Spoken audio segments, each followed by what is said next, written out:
ஒரு குத்து அடிச்சீங்கன்னா எங்க பறையெல்லாம் அப்படியே ரெடியா நின்று இருக்காங்க. கீழே போயிட்டு அப்படியாண்ணே? ஓகேண்ணே.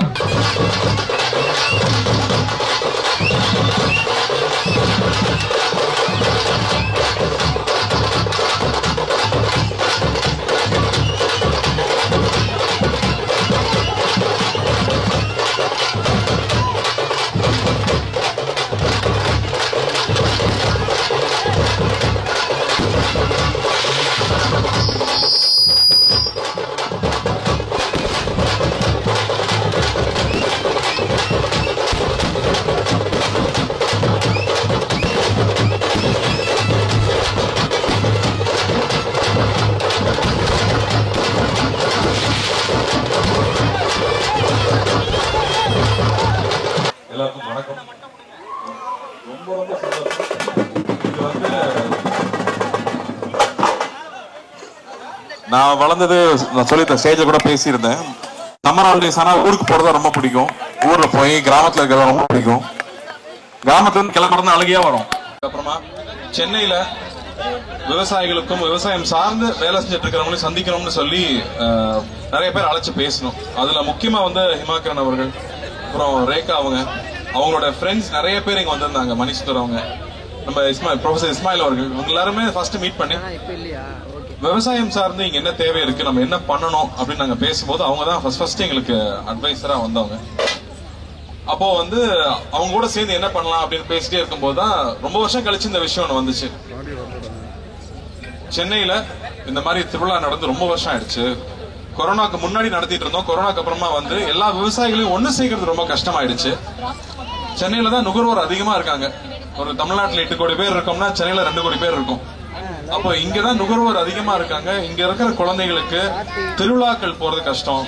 நம்ம ஊர் தானியங்கள் என்ன, நம்ம சாப்பிடுறது வந்து வெள்ளை அரிசின்னு மட்டும் தான் தெரியும். பட் அப்படி கிடையாது. இங்க வந்து 1000 வெரைட்டிக்கு மேல அரிசி இங்க இருக்கு. அப்படி அந்த அரிசி எல்லாம் இன்னும் பராமரிச்சுட்டு இருக்கிற மக்கள் இருக்காங்க. அந்த அரிசியை விதைச்சு அந்த நெல் எடுத்து வச்சிட்டு இருக்கிற எத்தனையோ பேர் இங்க இருக்காங்க. அவங்க எல்லாம் நமக்கு தெரியறதே இல்லை. எல்லாரையுமே தமிழ்நாட்டுல வந்து விளைபொருட்கள்ல இருந்து அதை எப்படி வந்து மதிப்பு கூட்டப்பட்ட பொருட்களா மாற்ற முடியும், எத்தனை மாதிரி ப்ராடக்ட்ஸ் பண்ண முடியுமோ அத்தனை ப்ராடக்ட்ஸும் ஆர்கானிக்கா, இயற்கைக்கு துன்புறுத்தாம வந்து துணிகள் எப்படி பண்ண முடியும், உணவை எப்படி பண்ண முடியும், சத்தான உணவை குழந்தைகளுக்கு எப்படி பண்ண முடியும்னு யோசிச்சு பண்ற ஒரு சின்ன கூட்டம் தான் தமிழ்நாட்டுல இருக்கு. அவங்க எல்லாரையும் இங்க ஒண்ணு சேர்த்திருக்கிறதுக்கு முதல்ல இந்த விழா கமிட்டிக்கு நான் பெரிய பாராட்ட தெரிவிச்சுக்கிறேன். ரொம்ப ரொம்ப நன்றி. இந்த மாதிரி வந்து மக்களுக்காக, குழந்தைகளுக்காக பண்ணணும்ன்றது வந்து அவங்களோட நேரத்தை எல்லாம் விட்டுட்டு ஒரு 3 மாசம் உழைச்சு இது பண்ணிருக்காங்க. உழவன் ஃபவுண்டேஷனும் இதுக்கு ஒரு சிறு பங்கு அவங்க கூட என்ன பண்ண முடியுமோ அதை நான் பண்ணி கொடுத்துருக்கோம். அதுல அந்த வகையில இந்த மாதிரி ஒரு விழா ஏற்பாடு பண்ணி இந்த ஒரு சூழலை ஏற்பாடு பண்ணதே ரொம்ப பெரிய விஷயம். இங்க வந்து காலையில் ஒரு 1000 ஸ்கூல் ஸ்டூடெண்ட்ஸ் வந்துட்டு போயிருக்காங்க. பள்ளி மாணவர்கள் இங்க கூட்டு வந்தது ஒரு மிகப்பெரிய விஷயம். அந்த பள்ளிகளுக்கு முக்கியமா நன்றி சொல்றேன். இன்னும் 2 நாள் இது நடக்க போகுது. நாளைக்கு நாளைக்கு இன்னும் 2 நாள் இந்த திருவிழா இங்க இருக்க போகுது. இது ரொம்ப ரேரான விஷயம் தமிழ்நாட்டு, சென்னையில நடக்கிறது. சோ என்னோட ஃபேமிலியும் நாளைக்கு வருவாங்க, குழந்தைங்களும் வர சொல்லியிருக்கேன். ஏன்னா இது மிஸ் பண்ணவே கூடாது. நாம போய் திருவிழாவுக்கு போய் ஊருக்கு கூட்டிட்டு போய் காமிக்கிறது ரொம்ப அரிதாயிடுச்சு. ஆனா இங்க எல்லாமே உங்க வாசலுக்கு வந்திருக்கு. சென்னையில நடக்குதுங்கும் போது தயவு செஞ்சு இந்த ஆப்பர்ச்சுனிட்டியை பயன்படுத்திக்கோங்க. குழந்தைகளை கூட்டிட்டு வந்து இங்க இருக்கிற ரேக்லா ரேஸ் எல்லாம், ரேக்லா வண்டி எல்லாம் வச்சிருக்காங்க. இதெல்லாம் நான் பார்த்து ரொம்ப வருஷம் ஆச்சு.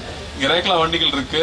மாடு வெரைட்டி நமக்கு 4-5 தான் இருக்கும். கிட்டத்தட்ட 20 வெரைட்டிக்கு மேல இங்க கொண்டு வந்திருக்காங்க. ஆடுல இருந்து, பறவைகள்ல இருந்து. அதே மாதிரி ரெடிமேட் ஃபுட்டும் இருக்கு. அது இல்லாம பேக்டா வந்து நீங்க வந்து வாங்கக்கூடிய மில்லட்ஸ்ல பண்ண பொருட்கள். அதே மாதிரி நம்ம நாட்டு வெரைட்டி அரிசி இங்க வாங்கிட்டு போலாம். விதைகள் கிடைக்குது.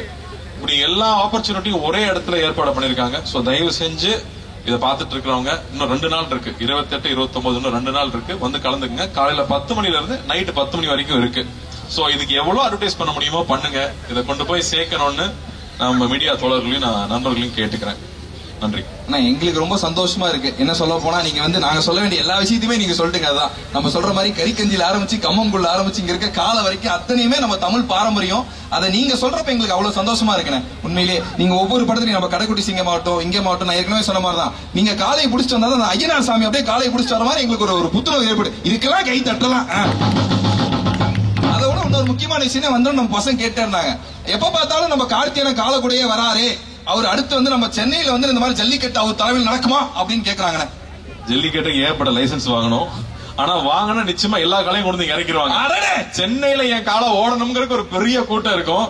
இவர்கிட்ட சொன்னா அதுவும் ஏற்பாடு பண்ணாலும் பண்ணுவாரு. சூப்பர்ண்ணே. நாங்களும் இது ஒரு ஆசையா தான் நினைக்கிறோம். கண்டிப்பா என்ன அப்படின்னா, ஆக்சுவலா நான் வந்து ஜல்லிக்கட்டுக்கு முன்னாடி பார்த்தது இல்ல, படத்துல நடிக்கிறப்பதான் நாங்க போய் ஆக்சுவலா ஷூட் பண்ணும்போது நான் நின்னு பார்த்தேன். அது உண்மையா வேற ஒரு, அது ஒரு பிரமாதமான ஒரு விஷயம். அது ஒரு பிரமாதமான விஷயம். உண்மை. நீங்க பலன் சொன்னப்பதான் எங்களுக்கு ஞாபகம் வந்தது. இந்த கால கூட அங்க சேர்ந்து நீங்க நிக்கிறப்ப எங்களுக்கு கருக்குன்னு ஒரு மாதிரி இருக்கு. அவன பேர் பார்த்தோன்னே அவன் பேர் டோனின்னு எங்களுக்கு சொன்னாங்க. ஆனா உண்மையிலே அது நீங்க வச்ச பேருங்கிறதே எங்களுக்கு இங்க வச்ச மாதிரி தான் இருக்கு. ஆனா அந்த கால கூட ஒரு மாதிரி சினிமால வைக்கிற பேர் ஒட்டிக்கும், ஒரிஜினல் பேர் மாதிரி இருக்கும். உண்மைதானே. ஆனா அது எப்படின்னு எங்கெல்லாம் பாக்க சும்மா சொல்லிக்கிட்டு இருக்காங்க, பாக்கலாம் ரொம்ப கொடூரமான ஒரு மிருகம், பக்கத்துல போயிடாதீங்க அப்படின்னாங்க. குழந்தை மாதிரி தான் வச்சிருக்காங்க. அதனால அது ஒரு டேங்க் அளவுக்கு பவர்ஃபுல். ஆனா வந்து பெண்கள் கிட்ட அது சாந்தமா இருக்கு, குழந்தைங்க கிட்ட சாந்தமா இருக்கு. அது பக்கத்துல ஆள் வரும்போது அந்த ஆள் எந்த நோக்கத்தோட வரான்னு அதனால கணிக்க முடியுது. அதுதான் அங்க ரொம்ப ஆச்சரியமான விஷயம். ஏன்னா அங்க வந்து 15 வயசு 16 வயசு பசங்க எல்லாம் வந்து காலை பிடிக்கிறாங்கன்றாங்க. அது என்னன்னா ஏறு தழுவுதல் தான். வெளிநாடுகள்லாம் ஸ்பெயின் எல்லாம் இருக்குன்னா அது அந்த மாட்டை காயப்படுத்துவாங்க, இங்க கட்டி பிடிக்கிறது தான்.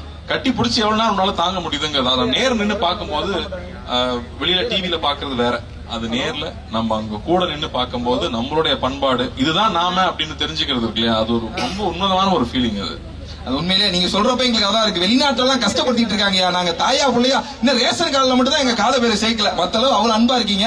அந்த கால கூட நீங்க இருக்கப்ப எங்களுக்கு அவ்வளவு இருக்கணும். உண்மையிலே எங்களோட ஆணழகன், எங்களோட தமிழழகன், மெய்யழகன் படம் நீங்க வந்து ரொம்ப சூப்பரான பெரிய ஹிட் ஆகணும். நீங்க இந்த இடத்துக்கு வந்ததுல எங்களுக்கு ரொம்ப பெருமை. தமிழ் எந்த இடத்துல எந்த ஒரு இடத்துல விவசாயிகளுக்கு எந்த ஒரு முன்னேற்றமும் உழவன் ஃபவுண்டேஷன் ஆகட்டும் நீங்களாகட்டும் நிறைய நல்ல விஷயங்கள் பண்ணிட்டு இருக்கீங்க. எங்களோட செம்பொழில் 2024 நீங்க வந்ததுல ரொம்ப ரொம்ப சந்தோஷப்படுறோம். ஒரு சின்ன ஆசை, இங்க அங்கெல்லாம் போனா கூட்டம் கூடிரு, ஏன்னா அங்கெல்லாம் நாங்க நிறைய ட்ரை பண்ணலாம் நினைச்சோம். இருந்தாலும் ஒரு குத்து அடிச்சீங்கன்னா எங்க பறையெல்லாம் அப்படியே ரெடியா நின்று இருக்காங்க. கீழே போயிட்டு அப்படியானே ஓகேண்ணே. இன்னொரு விஷயம் நான் சொல்லுங்க. இங்க நிறைய விவசாயிகள் அவங்களுடைய விளைபொருட்களை இங்க கொண்டு வந்திருக்காங்க. வெறும் வந்து ஒரு ப்ராடக்ட் பண்றவங்க மட்டும் இங்க டைரக்டா விவசாயிகளும் அவங்களோட பொருட்களை கொண்டு வந்திருக்காங்க. சோ தயவு செஞ்சு வந்து பாருங்க, பார்த்து அவங்களை என்கரேஜ் பண்ணுங்க அப்படின்னு. உண்மைதான். நம்ம ஆர்கானிக் நினைச்சிட்டு நிறைய விஷயத்த பாத்துட்டு இருக்கோம் இல்லையா, உண்மையான ஆர்கானிக் இங்கதான் இருக்கு. அது என்னங்கறத பார்த்து வாங்கிக்கோங்கன்னு சொல்றாங்க. ஏற்கனவே சொல்ற மாதிரி நம்மளோட பாரம்பரிய உணவாகட்டும், நம்மளுடைய பாரம்பரியமே இங்கதான் இருக்கு. தெருக்கூத்துல இருந்து எல்லாமே இந்த 3 நாள் திருவிழாவா நடக்க போகுது. அத்தனை திருவிழாவுமே நம்ம இங்க பார்க்க போறோம்.